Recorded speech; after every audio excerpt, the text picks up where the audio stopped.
वहां किसी को भी भरोसा नहीं था कि आहान एक फाइटर है और वो लड़ सकता है, पर फिर भी क्योंकि प्रिया को भरोसा था इसलिए लास्ट में जाने वाले वैभव की जगह आहान को भेजा गया। वैभव पहले से ही अंडर कॉन्फिडेंट था और फाइट पोस्टपोन करने की बात कर चुका था। आहान को लास्ट में भेजने का कारण सिर्फ इतना था कि वो पहले की 4 खतरनाक फाइट्स देखकर खुद ही लड़ने से मना कर दे। सबसे पहले स्टेज पर किंग कोंग क्लब की तरफ से पारस गया, जो किंग कोंग क्लब का सबसे स्ट्रांग स्टूडेंट था। उसे भेजने का कारण ये था कि उसके जीतने के चांसेस सबसे ज्यादा थे और अगर कोई पहला मैच जीत जाए तो उसका कॉन्फिडेंस बढ़ जाता है। पारस, रिंग में आओ, पहला मैच तुम लड़ोगे। सुमित, जो कि मैच कोऑर्डिनेटर था और किंग कोंग क्लब का सबसे पुराना मेंबर था, उसने कहा। उन्हें विश्वास था कि अगर क्लब ऑफ माँ की तरफ से उनके 2 टॉप के फाइटर नहीं आए तो पारस जरूर जीत जाएगा। पारस बहुत सालों से स्टेज 1 के लेवल 2 पर था और बहुत सारी फाइट्स में हिस्सा ले चुका था, इसलिए उसका एक्सपीरियंस काफी अच्छा था। किंग कॉन्ग क्लब के मेंबर्स उम्मीद कर रहे थे कि वो अपने टॉप 2 फाइटर्स को ना भेजे ताकि वो कम से कम एक राउंड तो जीत पाए। क्लब ऑफ माँ की तरफ से कौशल आया। पिछले साल पारस के कौशल को बहुत बुरी तरह हराया था। किंग कॉन्ग क्लब के मेंबर्स और खुद दिलीप बहुत खुश हुए। पापा, ये तो कौशल है, इसे तो पारस हरा ही देगा, प्रिया ने खुश होते हुए कहा। प्रिया और एक्साइटेड लग रही थी। ये देखकर आहान ने सोचा कि ये लड़की बहुत जल्दी बहुत खुश हो जाती है। अंकल, आपको पता है ये कौशल है, लास्ट ईयर पारस ने कौशल को हराया था, इस बार भी ऐसा ही होगा, प्रिया ने आहान को इन्फॉर्म करते हुए कहा। आई होप सो, आहान ने कहा। भले ही पिछले साल कौशल हार गया हो पर इस साल बात अलग थी। आहान देख पा रहा था कि इस बार कौशल बहुत अच्छे से प्रिपेयर होकर आया था। उसकी बॉडी लैंग्वेज, आंखों का कॉन्फिडेंस सब एक विनर जैसा था। आहान को यह देखकर अजीब लग रहा था कि सिर्फ प्रिया ही नहीं बल्कि पूरा किंग कॉन्ग क्लब और यहाँ तक दिलीप भी रिलैक्स थे। उन्हें अपोनेंट की पावर्स जैसे नजर ही नहीं आ रही थी। अब पारस और कौशल रिंग में पहुंचे। कौशल, चिंता मत करो, इस बार मैं तुम पर थोड़ी दया दिखा दूंगा, पारस ने कौशल को नीचा दिखाते हुए कहा। पिछले बार की फाइट में पारस ने कौशल को 2 हड्डियां तोड़ दी थी। अगर जिंदा बचना है तो रहम मत दिखाना, कौशल ने कॉन्फिडेंस से कहा। इससे पहले माहौल और गर्मा गर्मी वाला होता, सुमित ने बेल बजाई और राउंड शुरू होने की चेतावनी दी। जैसे ही राउंड शुरू हुए, पहला हमला कौशल ने किया था। कौशल का पंच पारस को बहुत जोर से पड़ा था।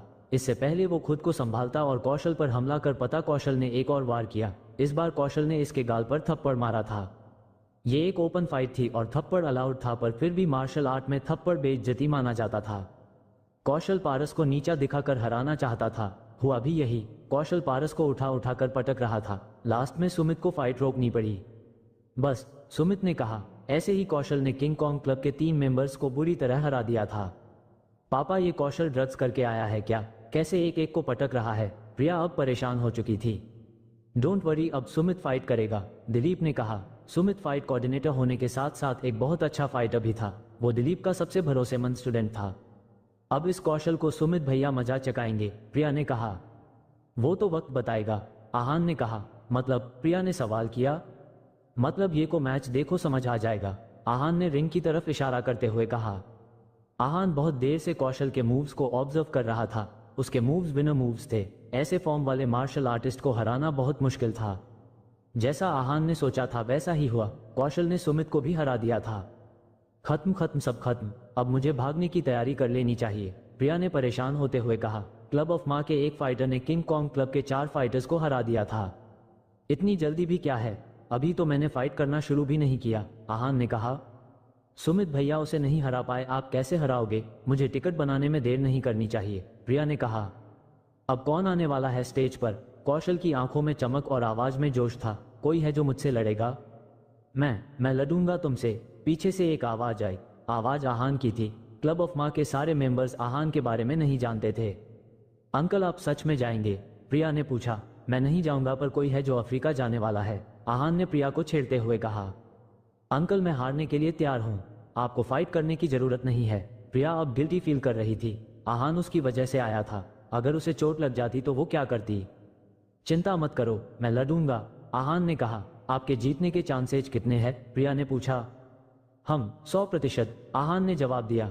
ये सब सुनकर सब हैरान थे। प्रिया भी सोच रही थी कि इस सिचुएशन में भी आहान को मजाक सूझ रहा था। हा, मास्टर दिलीप आपकी बेटी का दोस्त को कमाल का है, अक्षय ने हंसते हुए कहा। तुम पागल हो क्या? कौशल ने आहान से पूछा। मैं तो बस सच बोल रहा हूं, इसमें मैं पागल कैसे हुआ? आहान ने सवाल किया। आहान ने मन में सोचा कि वो मार्शल आर्ट एक्सपर्ट है और अलग वो इन स्टेज 1 वालों को नहीं हरा पाया तो उसे चुल्लू भर पानी में डूब जाना चाहिए। सच माय फुट, तुम यहां तक आए भी कैसे? पता नहीं ये इतनी अकड़ में क्यों है। कौशल का एक पंच इसकी जान भी ले सकता है। वहां जितने भी लोग थे सब आहान को जज करने लगे थे। सब अलग अलग बातों से उसे ताना मार रहे थे। जब सब ये बातें कर रहे थे तभी एक जोर से आवाज आई, बैंग। इस आवाज से पूरे हॉल में सन्नाटा छा गया था। हॉल में शांत था कि पिन गिरने की आवाज भी साफ साफ सुनाई दे सकती थी। कुछ लोग जो जाने के लिए मुड़ चुके थे वो जब फिर से रिंग की तरफ मुड़े तो वो दोनों हैरान रह गए। स्टेज पर आहान अकेला था और कौशल कहीं नजर नहीं आ रहा था। कौशल पर सबको भरोसा था पर अब वो स्टेज पर ही नहीं था। आहान एक कॉन्फिडेंट फाइटर की तरह वहां रिंग में अकेले खड़ा था। कौशल कहीं भी नजर नहीं आ रहा था क्योंकि आहान के पंच की वजह से वो रिंग के 10 मीटर बाहर जाकर गिरा हुआ था। सब शॉक थे।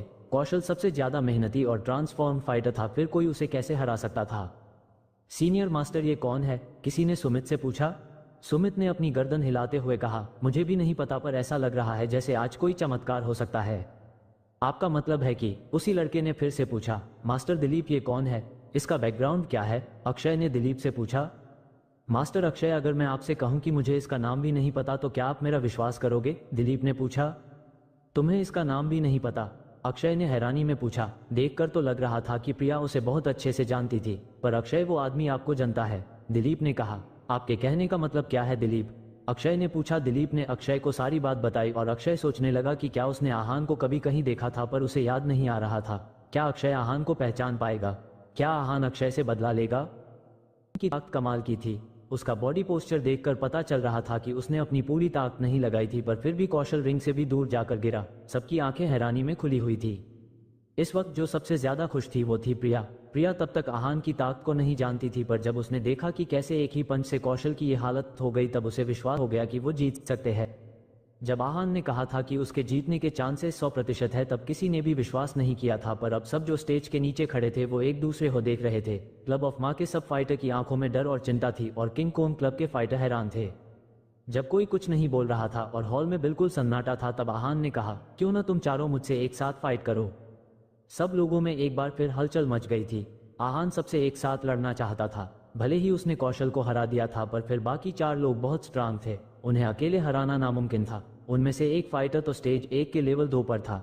ऐसे में आहान सबसे एक साथ लड़ा तो वो बुरी तरह हार जाएगा।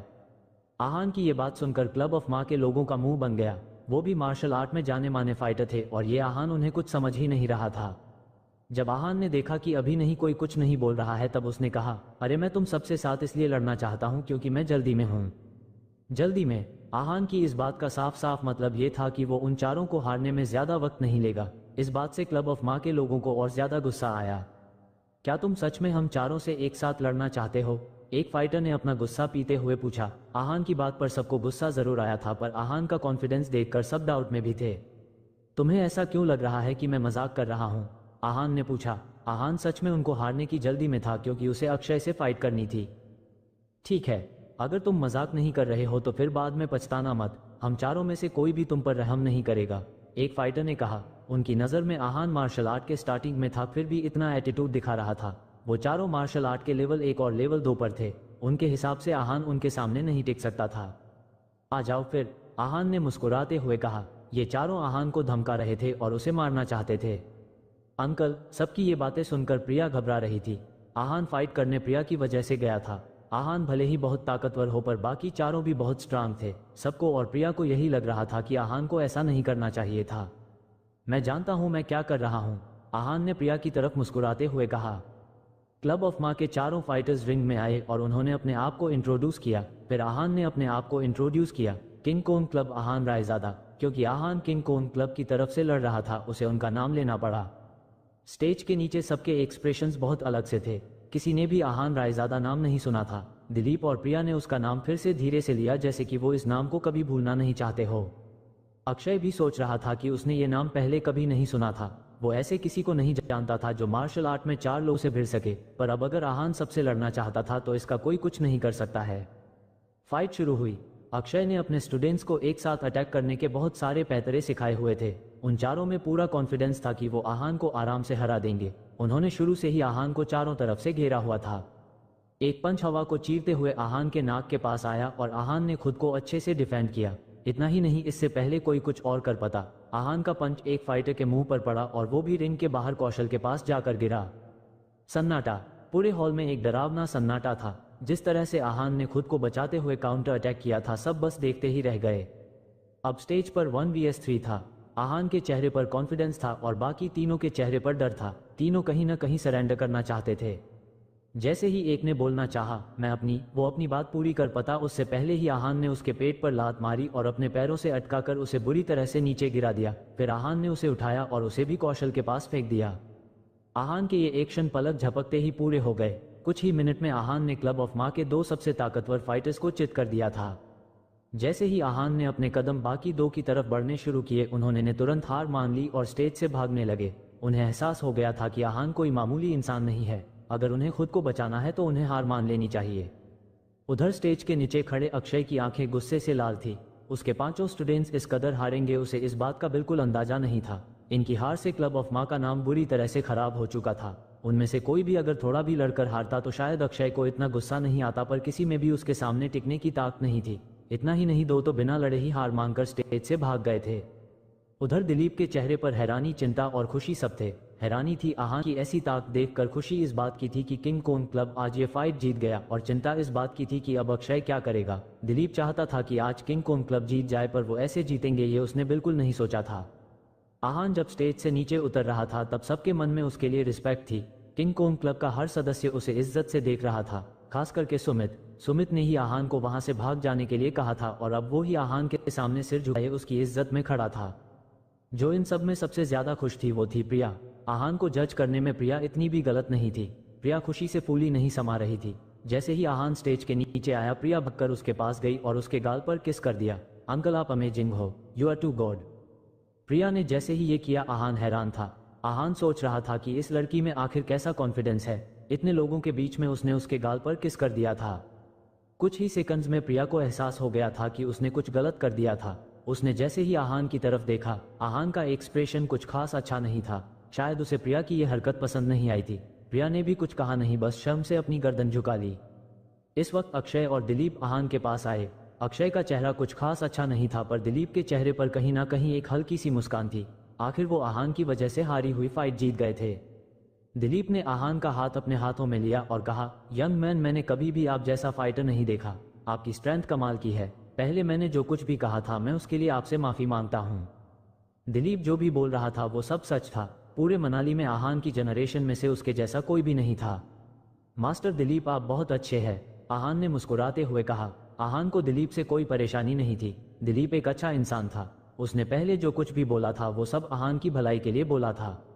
ये क्लब ऑफ माँ के फाउंडर और टीचर है, मास्टर अक्षय। दिलीप ने आहान और अक्षय का परिचय करवाया। हालांकि आहान ने कहा था कि वो उसे जानता है, पर अक्षय की तरफ से लग रहा था कि अक्षय आहान को नहीं पहचानता है। इसलिए ये दिलीप की जिम्मेदारी थी कि वो दोनों को आपस में मिलाए।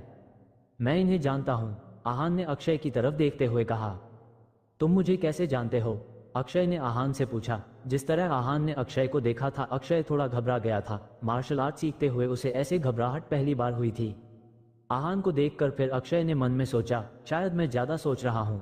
मैं स्टेज 2 का फाइटर हूँ। भले ही इसने मेरे स्टूडेंट्स को इस तरह हराया है, पर यह मेरा कुछ नहीं बिगाड़ पाएगा। कैसी बातें कर रहे हैं मास्टर अक्षय, आप मुझे नहीं पहचान रहे, आहान ने अक्षय से पूछा। इस बात से एक बार फिर अक्षय का दिल घबराने लगा और सारा कॉन्फिडेंस दूर होने लगा। आहान में कुछ तो ऐसा था जिसकी वजह से आसपास का पूरा माहौल बदल जाता था। ये शायद बहुत अजीब बात है, पर माफ कीजिएगा, मैंने आपको नहीं पहचाना। पर अगर आप मुझे जानते हैं और मैंने आपके साथ कुछ गलत किया है तो मुझे बताइए। जितना कि मुझे याद है, मेरी वजह से कभी किसी चींटी को भी तकलीफ नहीं हुई है। तो फिर मैंने आपके साथ ऐसा क्या किया है जिसकी वजह से आप मुझे लड़ना चाहते हैं, अक्षय ने कहा।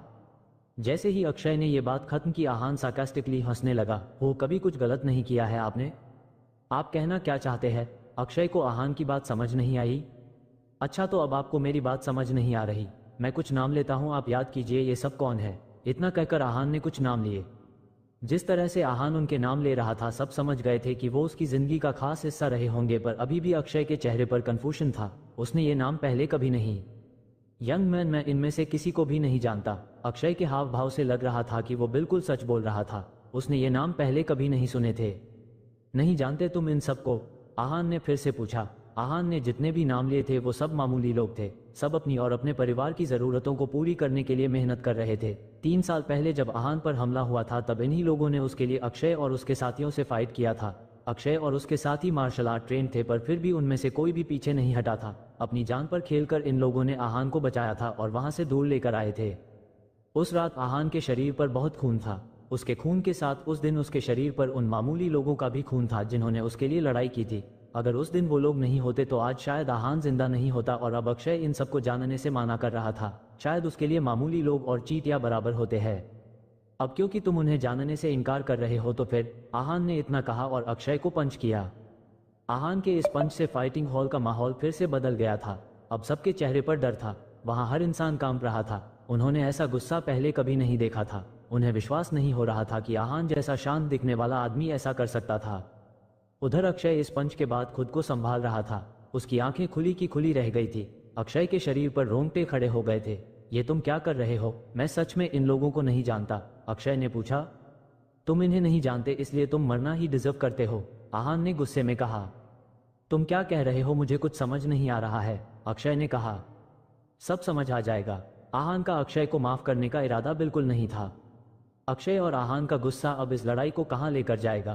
क्या अक्षय अपनी गलती मानेगा या सच में वो इन सबको नहीं जानता? क्या आहान अपने पर हुए हमले के बारे में बातें जानेगा?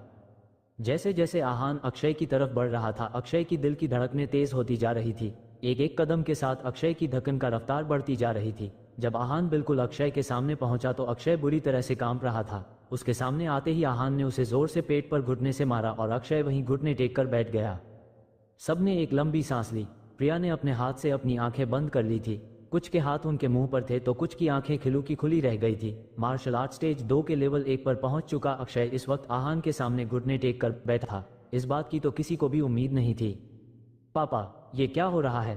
प्रिया ने पूछा। पता नहीं, मुझे तो ये नहीं समझ आ रहा कि ये लड़का कौन है और इसकी अक्षय से क्या दुश्मनी है, दिलीप ने अपनी उलझन प्रिया को बताई। I hope Akshay uncle fight back कर सके, प्रिया की आवाज में तरस था। अक्षय गुस्से से तिलमिला रहा था। उसे हारना मंजूर था पर इस तरह बेइज्जत होना नहीं। मैं मार्शल आर्ट के स्टेज 2 पर हूँ, मुझे इस तरह कोई नहीं हरा सकता है, अक्षय ने अपने दांत पीसते हुए कहा। इसके बाद उसने खड़े होने की कोशिश की। वो घुटने के सहारे बैठ के तो बिल्कुल नहीं हार सकता था। क्या हुआ, उठने की कोशिश कर रहे हो? आहान ने पूछा। मेरे भाइयों के साथ याद है तुमने क्या किया था? 3 साल पहले हुए हमले में आहान को जिन लोगों ने बचाया था उनसे लड़ते वक्त अक्षय बहुत बेरहम था। उसने हर किसी को बहुत बुरी तरह घायल किया था और कुछ लोगों की तो जान तक चली गई थी। आहान इतने सालों में वो दिन कभी नहीं भूला था। वो 3 साल से गिल परिवार के साथ रह रहा था और अपना सारा गुस्सा अक्षय और उसके साथियों के लिए बचाना चाहता था। गिल परिवार के साथ रहते हुए भी वो अपने साथियों की मौत नहीं भूल पाया था। पर इस बार जब वो मनाली आया था और उसने सुशील के मुंह से क्लब ऑफ माँ और अक्षय का नाम सुना तो वो खुद को रोक नहीं पाया। उसने ठान लिया था कि अब वो अपने भाइयों की मौत का बदला लेगा। अब उससे बर्दाश्त नहीं हो रहा था। उसने 3 साल से इस दिन का बेसब्री से इंतजार किया था। आहान जानता था अक्षय से पंगा लेना उसके लिए खतरनाक हो सकता है पर फिर भी वो नहीं डर रहा था। आहान को लग रहा था कि अक्षय खुद को बचने के लिए उसे पहचानने से इनकार कर रहा था। तुमसे लड़ते लड़ते मेरे बहुत भाइयों ने अपनी जान गंवाई थी, अब तुम्हारी बारी है, आहान ने कहा। आहान ने जैसे ही ये बात कही अक्षय के पैरों तले जमीन खिसक गई। उसे एहसास हुआ कि वो वापस आ चुका है। तुम वो 3 साल पहले जिस पर हमला हुआ था वही हो, अक्षय ने कहा। पर तुम जिंदा कैसे हो सकते हो? तुम्हारी हालत तो उस दिन बहुत खराब थी और सबने कहा था कि तुम्हारी बॉडी भी नहीं मिल रही थी। फिर 3 साल पहले एक रात मनाली के मार्शल आर्ट क्लब में एक फोन आया था जिस पर किसी ने ऑर्डर दिया था कि उन्हें स्टेज 2 के लेवल 2 पर जो इंसान से उसे मारना होगा, जो भी उस इंसान को मारने में कामयाब होगा उसे 10 करोड़ दिए जाएंगे। इस हमले में जो भी मार्शल आर्ट में ट्रेनिंग ले रहे थे वो हिस्सा ले सकते थे। उन्हें बस उसे मारना था और वो अपने पैसे ले जा सकता था। इस वक्त सबको सिर्फ पैसे नजर आ रहे थे। किसी एक को मरने के लिए, वो भी जो स्टेज 2 के लेवल 2 पर था, 10 करोड़ रुपए बहुत ज्यादा थे। उन वक्त वहां ऐसे बहुत से लोग थे जो मार्शल आर्ट में एक्सपर्ट थे या फिर फाइनल स्टेज पर थे। सबने सोचा कि उसे मारना मुश्किल नहीं होगा। उस दिन रात को सबने अपना मुंह कपड़े से ढका और हमला करने पहुंचे। आहान का ताकत का अंदाजा किसी को नहीं था। उसकी ताकत मार्शल आर्ट एक्सपर्ट से भी 50 गुना ज्यादा थी। उसने एक एक करके सबके हमलों से अपना बचाव किया और साथ ही उन पर अटैक भी किया।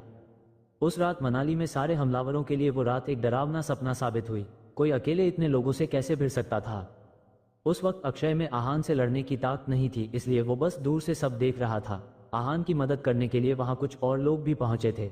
अक्षय ने आहान को तो कुछ नहीं किया था पर बाकी के लोगों पर बहुत बेरहमी से हमला किया था। जब उसने आखिरी आदमी को घायल किया तब वो वहां से तुरंत भाग गया था। जब 3 दिन बाद किसी ने उसे बताया कि आहान को खाई में फेंक दिया गया है तब उसकी जान में जान आई थी। उस वक्त आहान के मरने की खबर सुनने के बाद भी कोई खुश नहीं था। उन्होंने आहान की ताकत देखी थी। आहान पर हमला करने बहुत लोग गए थे पर वापस कुछ ही लोग आ पाए थे। उस रात का मंजर सबकी आंखों में एक भयानक सपने की तरह बैठ गया था। इनाम के 10 करोड़ रुपए वो लोग कभी ले ही नहीं पाए क्योंकि उनमें इतनी हिम्मत ही नहीं थी। सबने इस मामले को अपने अंदर ही रखा और कभी भी इस हमले के बारे में किसी से भी बात नहीं की। अक्षय को इस तरह डरा हुआ देख आहान ने कहा, क्या हुआ? किसको कितनी तकलीफ झेलनी पड़ी थी? तुम्हारी वजह से वो सब याद आ गया तुम्हें? तुम तो। अक्षय ने कुछ कहना चाहा। नहीं मरा मैं जिंदा हूं। अपने भाइयों की मौत का बदला लिए बिना मैंने इस दुनिया से कैसे जा सकता था? आहान ने कहा। पर तुम बचे कैसे? अक्षय ने पूछा। वो सब जानने की जरूरत तुम्हें नहीं है। तुम ये बताओ, क्या तुम में अटैक करने की हिम्मत है? आहान ने उसे ताना मरते हुए कहा। 3 साल पहले का आहान बहुत ताकतवर था, तो अब तो आहान के बस हाथ लगाने से ही कोई भी इंजर हो सकता था। हमला करने की तो दूर की बात थी, अक्षय में उसके सामने खड़े होने की भी हिम्मत नहीं थी। वहां पर मौजूद हर शख्स एक बार आहान को देखता और एक बार अक्षय को। किसी को कुछ समझ नहीं आ रहा था। क्लब ऑफ माँ के फाउंडर और मार्शल आर्ट के स्टेज 2 के फाइनल लेवल पर जो अक्षय था, वो आज अपने सामने खड़े लड़के से लड़ने की हिम्मत भी नहीं कर पा रहा था। उधर दिलीप की आंखों में खौफ साफ नजर आ रहा था। वो बार बार अपने माथे का पसीना पोंछ रहा था। उसने इससे पहले सिर्फ एक ही ऐसे इंसान को देखा था, पर अगर आज वो भी होता तो आहान के वार से नहीं बच सकता था। अक्षय, क्या तुम अपनी गलतियां मानते हो? आहान ने पूछा। मैं अपनी गलतियां जानता भी हूं और मानता भी हूं, अक्षय ने अपनी नजरें नीचे झुकाकर कहा। अगर अक्षय टाइम को पीछे कर पाता तो वो उस हमले में कभी हिस्सा नहीं लेता। अच्छा है कि तुम अपनी गलतियों को मानते हो। मैं तो तुम्हें जान से मार देने का है, पर मैं तुमसे कुछ ऐसा छीनूंगा जिसके बिना तुम रोज मरोगे, आहान ने गुस्से में कहा। सब सोचने लगे थे कि आहान अक्षय को ऐसी क्या सजा देने वाला है। आप मुझे जो भी सजा देंगे मुझे मंजूर होगी, अक्षय ने बिना कोई सवाल किए कहा। आज के बाद तुम कभी मार्शल आर्ट प्रैक्टिस नहीं करोगे, और अगर तुमने कभी ऐसा किया और मुझे पता चला तो मैं तुम्हें नहीं छोड़ूंगा, आहान ने रूखी आवाज में कहा।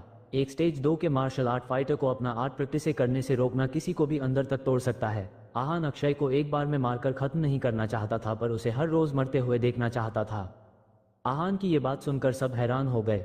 अक्षय के लिए मार्शल आर्ट ही सब कुछ था। अक्षय ने कुछ नहीं कहा और बस अपनी नजरें झुकाए बैठा रहा। उसकी आंखों से आंसू बहने लगे थे। अपने गुरु को ऐसी हालत में देखकर अक्षय के बहुत सारे स्टूडेंट्स को गुस्सा आ रहा था। बहुत सारे लोग ऐसे थे जो अक्षय से 10 सालों से ट्रेनिंग ले रहे थे। उनके लिए अक्षय पिता समान था, पर आज आहान ने उनसे उनके गुरु को छीन लिया था।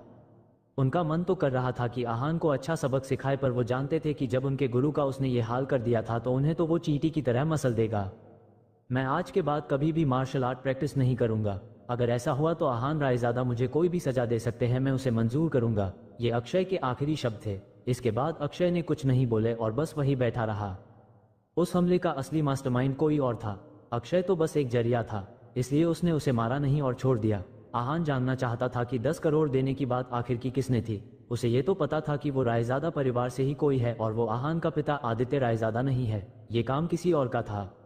जब आहान वहां से जाने लगा तो उसने क्लब ऑफ माँ और किंग कोन क्लब के लोगों की तरफ देखा। सभी लोग अपनी गर्दन झुकाए खड़े थे और डरे हुए थे। कोई भी आहान को कुछ नहीं कह सकता था। जब उसने प्रिया की तरफ देखा तो उसके चेहरे का रंग उड़ा हुआ था। ये देखकर उसे बहुत बुरा लगा। उसने किसी से न डरने वाली एक बच्ची डरा दिया था।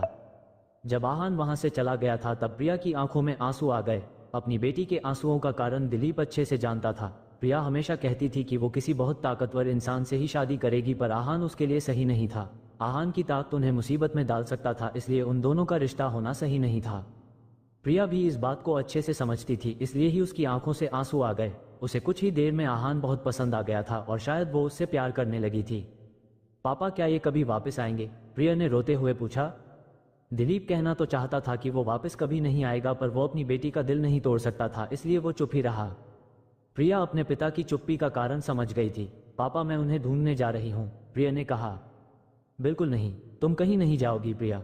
हम इस तक कभी नहीं पहुंच पाएंगे। वो हमारी बराबरी का नहीं है, और अगर वो तुम्हें मिल भी गया तो तुम क्या कर लोगी? दिलीप ने परेशान होते हुए कहा।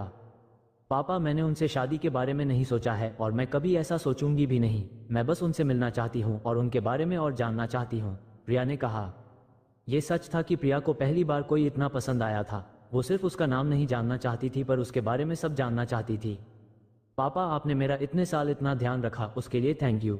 मैं हमेशा बहुत खुश रही हूँ, पर अब मैं बाहर निकलना चाहती हूँ, दुनिया देखना चाहती हूँ, समझना चाहती हूँ, प्रिया ने कहा। बाहर की दुनिया बहुत मुश्किल है प्रिया, तुम कैसे डील कर पाओगी? दिलीप ने कहा।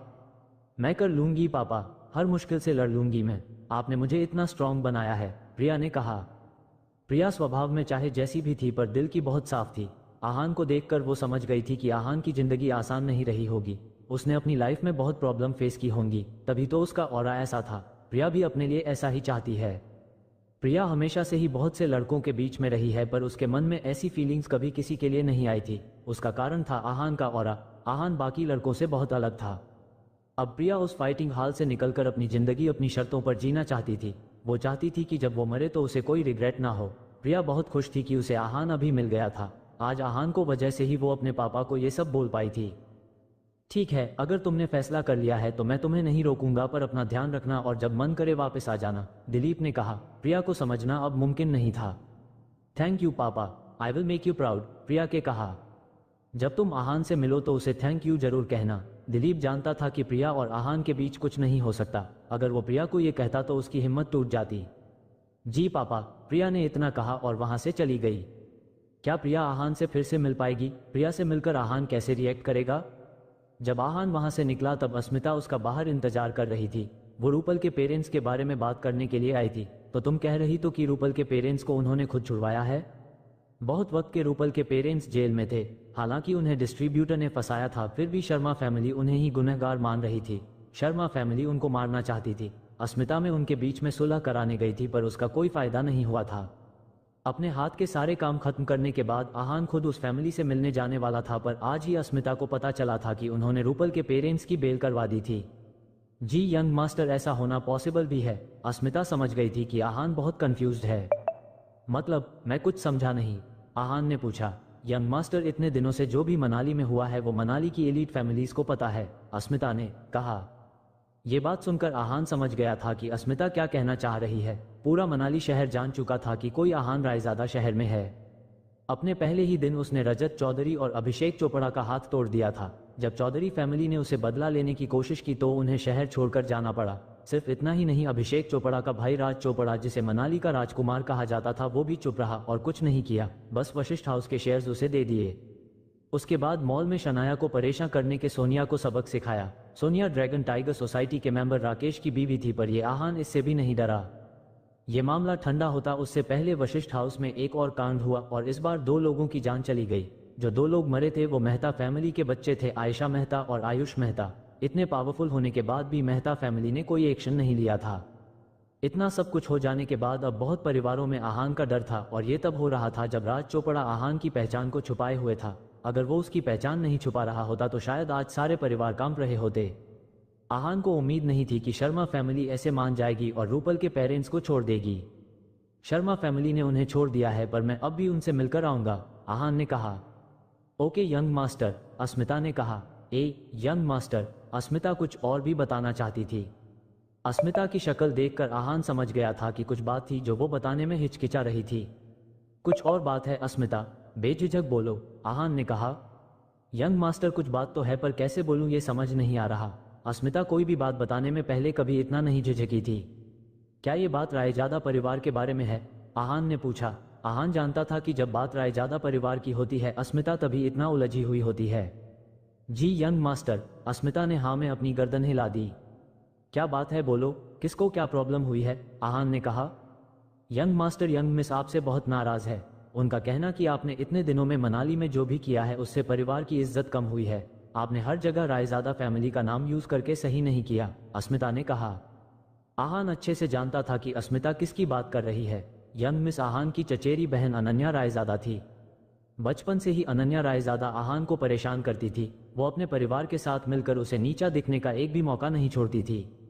अनन्या के बारे में अगर आहान को कुछ बहुत अच्छे से याद था तो वो था उनके बचपन का एक किस्सा। एक बार लॉन में खेलते हुए आहान का हाथ गलती से अनन्या को लग गया था। गुस्सा होकर अनन्या ने उसे तालाब में धक्का दे दिया था। तालाब का पानी बहुत ठंडा था। अगर उस दिन कोई उसे नहीं बचता तो वो जिंदा नहीं बच पाता। उस हादसे से उभरने के लिए आहान को 6 महीने लग गए थे। उसकी तबीयत इन महीनों में बहुत खराब रहती थी।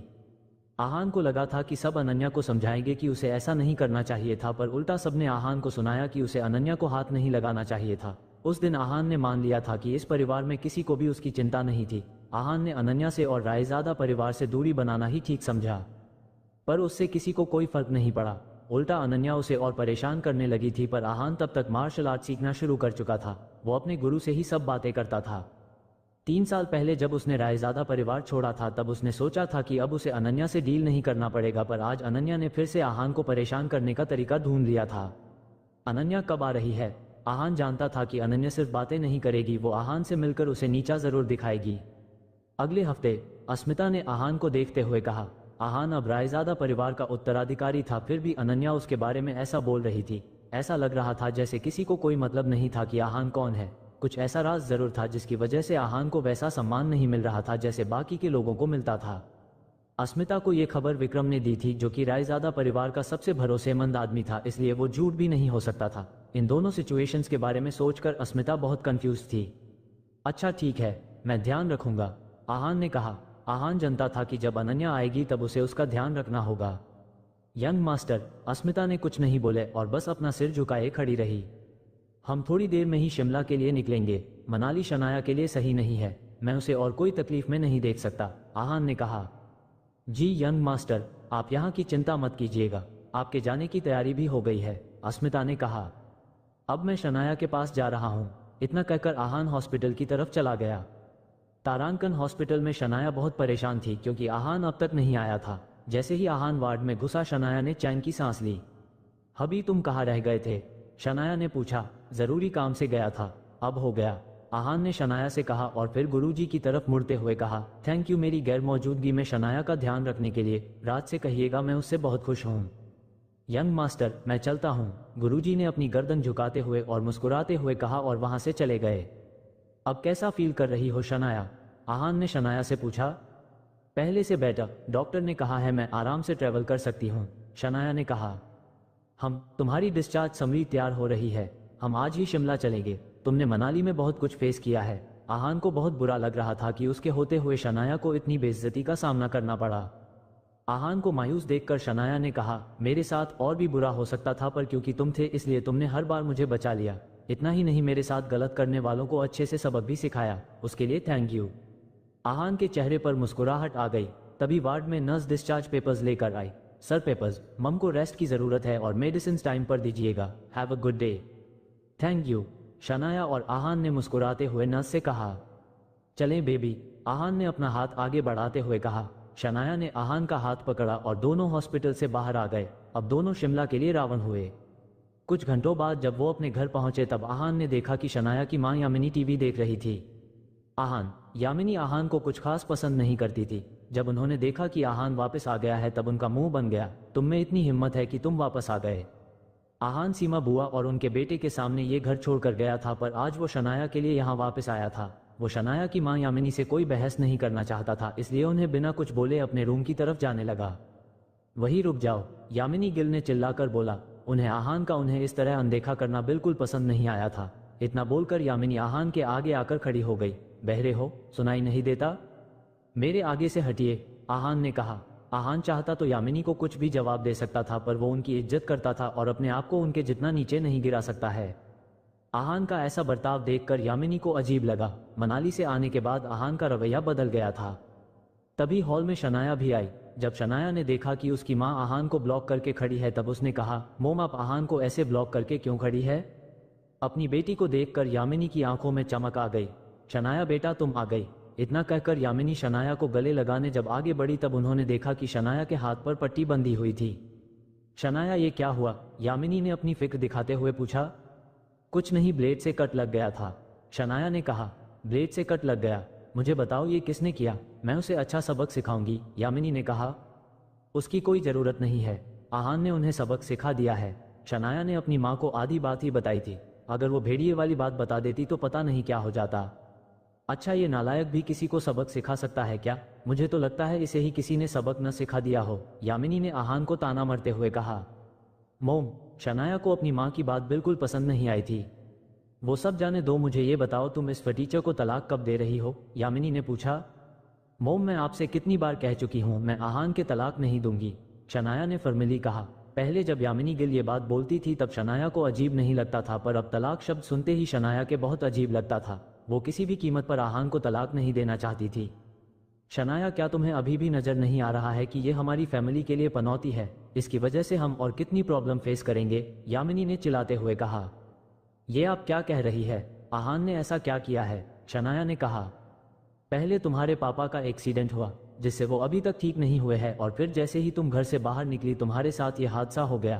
तुम्हारे दादाजी ने भी तुम्हारे पापा की राय सुनना बंद कर दिया है। हमारी फाइनेंशियल कंडीशंस भी कुछ खास अच्छी नहीं है। तुम अब भी मुझसे पूछ रही हो कि आहान ने क्या किया है, यामिनी ने कहा। जब आहान और शनाया घर छोड़कर चले गए थे तब यामिनी को बहुत बेचैनी होने लगी थी। तब वो एक पंडित से मिली थी। उन्होंने ही यामिनी को बताया था कि आहान की वजह से उनकी फैमिली में प्रॉब्लम्स आती रहेंगी। पहले तो उन्हें इस बात पर विश्वास नहीं हुआ था, पर फिर जब आज शनाया इंजर होकर घर आई थी तब उन्हें इस पंडित की बात पर विश्वास हो गया था। ये सब आप क्या बोल रही है? इसमें आहान की गलती कैसे हुई? आहान की वजह से ही तो हमें स्प्रिंग कॉर्पोरेशन वाला प्रोजेक्ट मिला था। आपने उसका जिक्र तो नहीं किया। शनाया अब थोड़ा गुस्सा हो गई थी। तुम्हें वो प्रोजेक्ट इसलिए मिला क्योंकि तुम कैपेबल हो और हमारी भी कुछ हैसियत है। इसका क्रेडिट तुम कम से कम इसे तो मत दो, यामिनी ने कहा। Mom stop it. आहान के बारे में उल्टा सीधा बोलना बंद कीजिए। आपको नहीं पता आहान ने मुझे कितना अच्छे से प्रोटेक्ट किया था मनाली में, सो प्लीज उसकी ऐसे इंसल्ट करना बंद कीजिए। शनाया अब इम्पेशेंट हो गई थी। शनाया, मुझे नहीं पता इसने तुम्हें क्या पट्टी पढ़ाई है जो तुम मुझसे ऐसे बात कर रही हो, यामिनी ने इमोशनल होते हुए कहा। मोम, आहान ने कुछ नहीं कहा है, आप बस फालतू में अनरीजनेबल हो रही है, शनाया ने समझाते हुए कहा। जो भी है, इस घर में जब तक मैं हूं ये नहीं रहेगा। तुम्हें डाइवोर्स नहीं देना तो मत दो, पर मैं आहान को अपने घर में रहने नहीं दूंगी, यामिनी ने अपना फाइनल वर्डिक्ट सुना दिया था। अब आहान और शनाया क्या करेंगे? शनाया अपनी माँ को कैसे समझाएगी? मॉम